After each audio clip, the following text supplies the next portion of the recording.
Hello everyone! Tayo ay magbabalik sa Hinaguan Nature Farm kasi ilang araw rin ako hindi nakabalik, 2 araw kasi nga nasira yung phone ko, pero ngayon okay na, so makapag-vlog na ako ulit. So may mga bisita kasi ngayon. Pangalan is Grantisa, si Ma'am Grantisa, International Marites po yun. So ako po yung wala dito, so babalik tayo. So punta tayo ngayon sa Hinaguan. Naglalakad na ako, guys. Kasi yan. Ayan na, guys.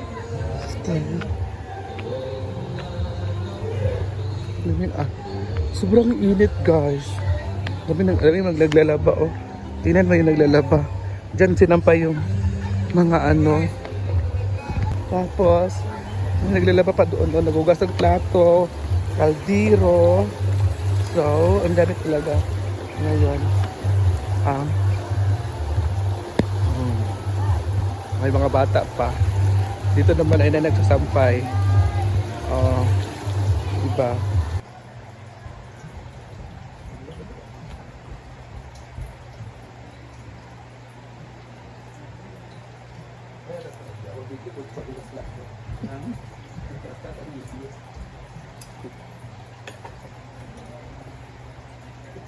So ayan ang mga momshies. Ayan po, nag-prepare na po si J. Ford ng ating dinner na ulam.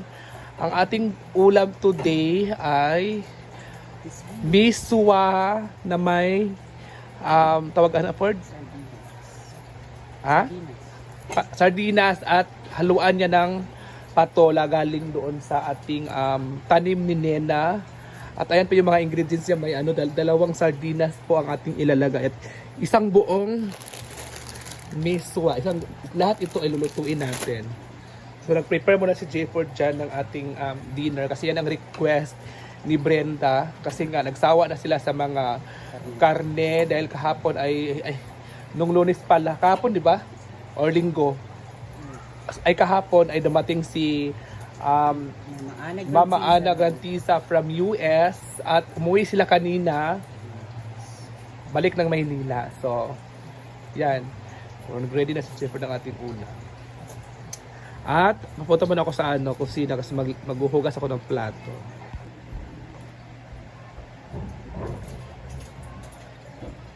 Tanda.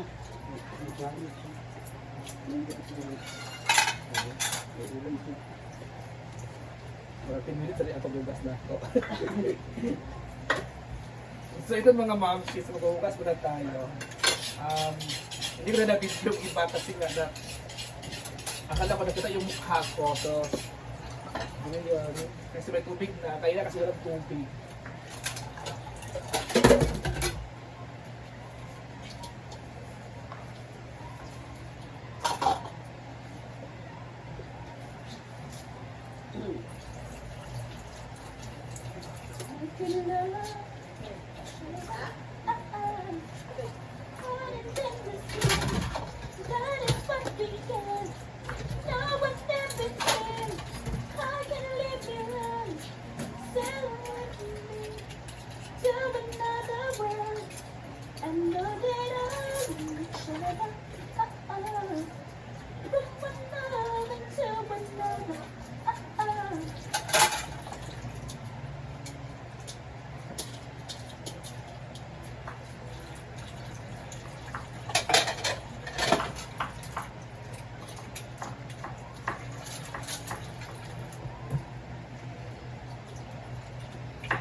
So ayan na, ready na po yung niya. yung mga ingredients niya. Ayan po, lagyan ko siya ng carrots. Ay, carrots at sal. Ito na guys. Ito yung aming dinner for today. Tonight. Miss Suwa.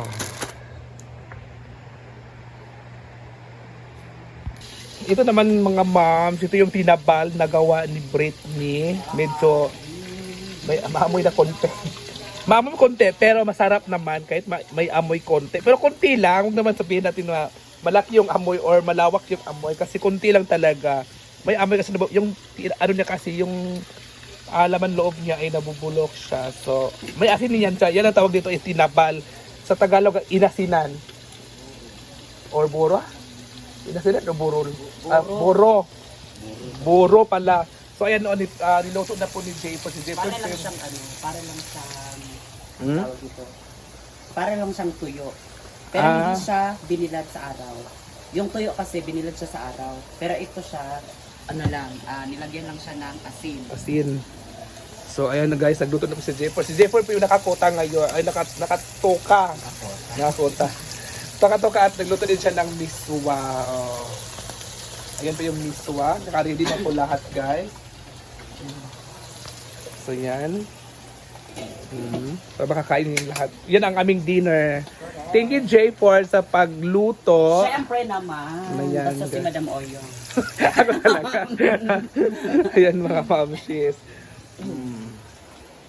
Ayan na, luto na siya guys. Ano sa? Yan yung ating dinner na miswa at may patola. Sarap. Diba? Hindi na manok yan. Wow. Wala yun sa pizza. Ewan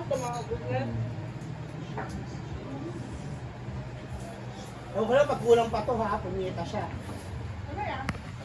Subuchi. At ito. Ito na rin yung inasinan at isda. Ito yung inasinan guys. Oh, para siyang ilaw tingnan kasi nga medyo brown pa yung ano laman. Ganyan talaga pag may asin o inasinan ng isda. Grab car, tapos na babae ng isang bata. Guys, dito na yung ulam at dito na sa magdi-dinner sa ano sa function hall kasi may mga bisita tayo dito, nalalaro din sila, diba? Si Budam naman ay nagpamassage.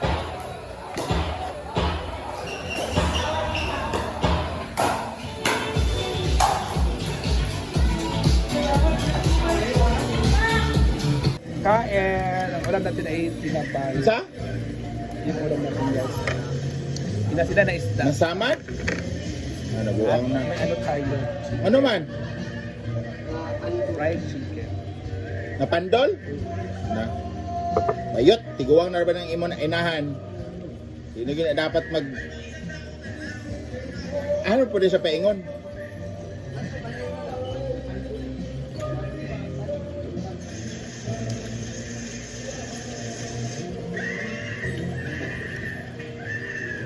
Kumain na sila doon.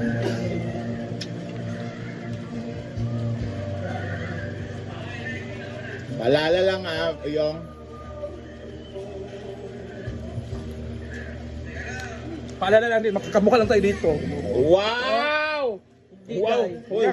Walang lamangan sa ganda lahat. Pag pinampas ko sa yung kaldero na to, tingnan mo. Oo. Aamin ka ng totoo talaga. Diba? Wala maganda dito. Sino na sabihin may maganda dito? Lahat naman dito pangit eh. Hala, pangit ka daw, Britney. Sumala to bag. Maganda ka ba? Lahat dito pangit, walang maganda. May point ka naman doon. Maunahan lang. Kung sino yung nauna, siya yung maganda. So, totoo talaga, pangit talaga lahat. Ayaw mo lang magturo Oo, na. ayaw lang magturo. Kasi dawal niya ako din eh. Isa din ako doon. Ayan na. Dahil naging tinanawan ni Milo. Murag nagkagusto po kang Milo. Ano naman, doon naman niya. Diba ba? No, katong wala ko dire ka maintenance no. Nagbidyo mo dahil po. Oh, di ba? Joke lang po yun. Ano yung mong ipatay? Ano yung mong ipatay? Ha? Ay, lang yung mamaya. Joke lang po yan, halakan ko. Yangin ko lang siya. Baka maniwala si ano. Bangga, joke lang. Bangga.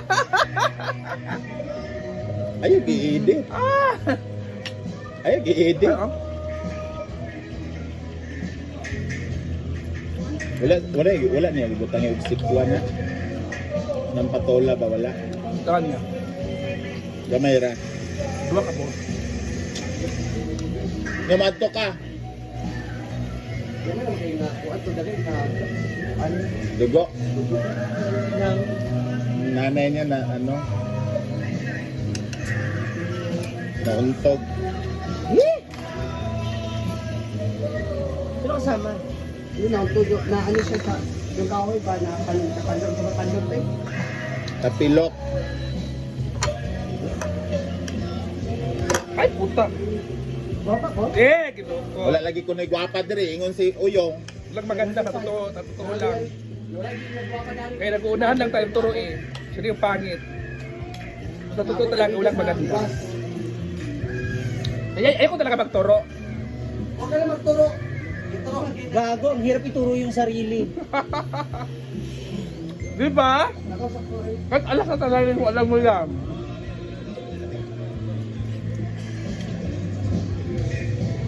Pagkaunsa ba? Tutukot tan magikaroon siya naman nakaba.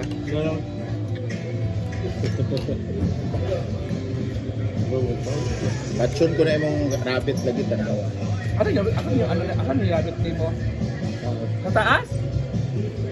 Do kay Anso walay ligo. Hindi pala na ako. Screenshot to ka. Anso gito director feeds ay pagputbo. O, taasan niyo pa. Tignan mo. Sige pa! Pag ako nakapirat dito. Oh. 60 ay? Oh. Ano?